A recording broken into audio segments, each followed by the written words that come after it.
우리가 상가 건물 임대차에서 네.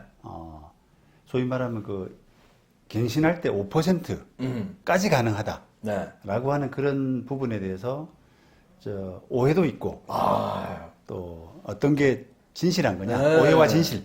너무 헷갈려 하시는 분이 많더라고요. 예. 5%는 무조건 올려줘야 된다고 아는 사람도 있고, 네. 아니다, 안 올려도 된다라는 사람도 있고, 예. 일단 우리가 그 이 5%라고 그 이렇게 생각하고 있는 기준을 삼고 있는 부분은 상가임대차 보법의 갱신 요구할 때 갱신 요구라는 게 이제 기간이 끝나서 10년 범위 안에서 더 연장하겠다라고 하는 그 부분이잖아요. 네. 그때 이제 5%가 적용이 되는 거거든요. 자, 그래서 그 5%라고 하는 부분을 가장 이제 오해 많이 하고 있는 부분 중에서 임대인이 네. 5%까지는 당연히 올린다. 네.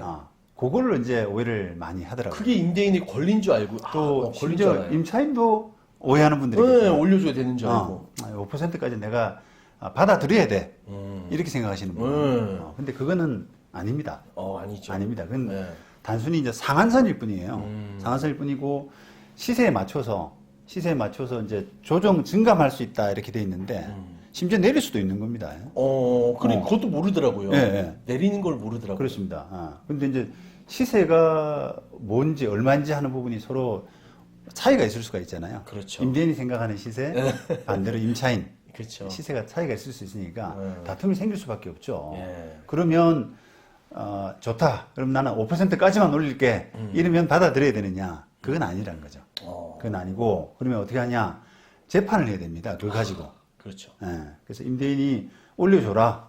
시세는 5% 넘어서는데 법이 5%까지라고 하니까 5%는 받아야겠다. 이렇게 재판을 해서 그 재판에서 이제 감정 같은 것을 감정평가사 예, 통해서 시세가 감정을 얼마인지. 그렇습니다. 감정평가사 통해서 감정을 해가지고 나온 금액을 이제 법원에서 인정을 해주거든요. 뭐 근데 이제 3%든 2%든 그렇습니다. 아무 진짜 5%할 수도 있는 거고. 그렇죠, 그렇죠. 예. 예. 그런데 그런 과정 자체가 너무 이제 돈이 많이 들고 시간이 들기 때문에 사실상 이제 이게 임대료를 증액하기 위한 소송은 거의 잘 안 일어납니다. 그렇죠. 예. 하다가 말죠. 예. 배보다 배꼽이 크거든요. 이게 뭐 한 몇십만 원, 20몇십만 원 올리려고 하다가 감정료 내고 뭐 시간 들고 뭐 이렇게 하는 게 쉽지가 않으니까 그렇죠. 포기한단 말이죠. 네. 그러니까 사실상 이제 우리가 법이 상한선 5% 이렇게 정해 나왔지만 그게 그까지는 당연히 받는 것이 아니다 보니까 실무상으로는 임대인이 이거 이렇게 법은 이렇게 돼 있지만 내가 할 수가 없구나. 내가 뭐 이렇게 부담을 줘가지고 관찰을 시키면 모르겠지만 관찰이 안 되고 임차인이 저렇게 버티고 그렇지. 못 올려주겠다 몰라, 재판하세요. 마음대로 하세요. 이러면. 마음대로 하세요. 이렇게 하면은 마음대로 못하는 마음대로 못하는 그게 지금 현실이라는 네. 겁니다. 그 부분이 이제 가장 조금 오해가 큰 부분 같고요. 그 다음에 이게 5%를 올린다라고 하는 부분이 어떤 분들은 매년 5%를 올린다 이렇게 생각하시는 분이 계세요. 근데 이제 법에는 그게 매년 5%가 아니라 종전 계약의 기준으로 해서 5% 이렇게 돼 있기 때문에 예를 들어서 이제 우리가 종전 계약 기간을 2년이라고 해보시죠. 네. 그럼 2년 지나서 올릴 때, 예. 3년 차 때 올릴 때 상한선이 5%이기 때문에 그 5%를 올릴 수 있다는 뜻이지. 2년 지났으니까 10%를 올릴 수 있다. 이건 아니란 말이죠. 아니죠. 네, 그건 아닙니다. 만약 1년치씩 계약했으면 1년치에 5%도 되는 거잖아요. 그렇죠, 그렇죠. 네. 종전 계약 조건의 네. 5%이기 때문에. 자, 그게 이제 오해가 많은 부분이고. 자, 그리고 이제 그 5% 룰을 아예 적용을 안 받는, 안 받는 부분도 있습니다. 그렇죠. 자, 뭐냐. 일단은 고액임대차. 환산보증금이 이상. 기준 이상, 기준 초과죠. 정확히 말하면. 기준을 초과하는 고액임대차는 5%룰 자체가 없습니다. 그러면 뭐 임대인이 마음대로 올리냐? 그건 아니에요. 그건 아니고 시세에 따라서 올릴 수 있다는 겁니다. 그것도.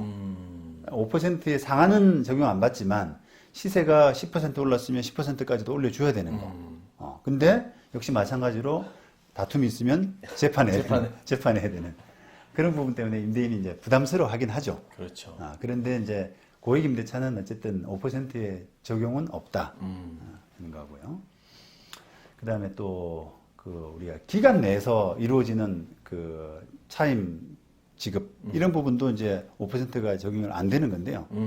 우리가 예를 들어서 이제 뭐 기간을 5년 정해놓고요. 매년 7%씩 올린다. 요렇게 저번에 알려준 꿀팁 아니겠습니까? 그렇습니다. 예, 예. 길게 계약한 그렇습니다. 임대인을 위한 건. 예. 계약 기간은 5년을 정해놓고 매년 얼마씩 또 2년 지나서 얼마씩 이렇게 하는 부분은 5% 제한 안 받는 거거든요. 왜냐하면은 아까 초반에 말씀드린 것처럼 5%의 적용이라고 하는 것은 우리가 갱신할 때 그렇죠. 갱신할 때 제한 폭이기 때문에 네. 이 경우는 갱신이 아니지 않습니까? 갱신이 아니죠. 그죠? 그 기간 내에니까. 예, 정해진 기간이기 때문에 기간 내에서의 문제이기 때문에 그래서 이제 적용을 안 받는 그런 부분이고요. 그 다음에 또 똑같은 논리로 우리가 지금 갱신요구권 보호 기간이 10년이잖아요. 네. 10년 지나서 이제 인상하는 거. 어. 그 부분도 5%의 적용을 받지 않는 겁니다. 그렇죠. 그죠? 그건 당연히 알고 있을 것 같은데요. 그렇죠, 그렇죠. 네. 그거는 이제 심지어 뭐 10년 지나면 나가. 나가야 되니까 그렇습니다. 나가야 나가. 되니까 안 나가고 이제 갱신된다고 하더라도 네. 당연히 5%에 적용하고는 관계가 없는 거죠. 음. 갱신 요구권으로 보호되는 기간 내에서의 범위라 정도 생각하시면 되겠습니다. 네. 자, 그래서 이제 그런 그 정도를 생각하시면은 우리가 이제 차임을 어떻게 올릴까 내릴까 심지어 그런 부분에 대해서 조금 갈등이 좀 적어질 것 같아요. 네. 그리고 만약에 이제 불경기가 좀 계속돼서 이 차임이 좀 임차인이 봤을 때는 너무 높다. 차임 증감이니까 감을 하고 싶다. 네. 요것도 또 임대인하고 임차인하고 또 이게 다를 거 아니에요, 생각이. 그렇죠. 예. 그래서 당연히 이제 그 생각은 다를 수가 있고, 근데 우리가 관행적으로 임대료는 올랐으면 올랐지 내리는 경우가 별로 없지 않습니까? 그렇죠. 그대로 가든가. 그러니까 이게 법을 올릴 때 얼마로 제한하는 법이다라고 그냥 생각하는 경우가 많더라고요. 내릴 수도 있습니다. 그러니까요. 네, 내릴 수도 그걸 아예 있어요. 몰라요. 근데 이제 내릴 수도 있지만 안전하게 이제 임차인이 그 차임 연체가 안 되려면 그 기존 임대료는 내시고요. 기존 임대료는 그대로 지급하고 반대로 이제 임차인이 소송을 해서 나중에- 감정을 받아서 어. 내린 폭만큼은 돌려받을 수가 있는. 그건 가능합니다. 그래서 만약에 이제 그런 걸 정말 하고 싶다라고 하면은 기존 차임을 내시면서 요거는 그냥 임시로 내는 것이고 나중에 일부는 돌려주셔야 된다. 내가 재판을 할 거다. 요런 여지를 좀 남겨두시는 그런 전략이 가장 좀 바람직하다고 할 수가 있죠. 그냥 내버리게 되면은 그걸 뭐 인정한 거 아니냐? 그렇죠. 그런 오해가 될 수가 있잖아요. 그냥 계속 똑같이 내면 뭐 그런 다툼할 여지를 없이 그냥 그렇죠. 인정할 수도 있는 거군요. 그래서 뭐 정리해보자 그러면은 이게 어쨌든 임대료를 올리고 또 심지어는 내리고 하는 그런 부분에서 서로 이견이 생기면 재판으로서 해결할 수밖에 없다. 마음대로 되는 것은 아니다. 그러니까요.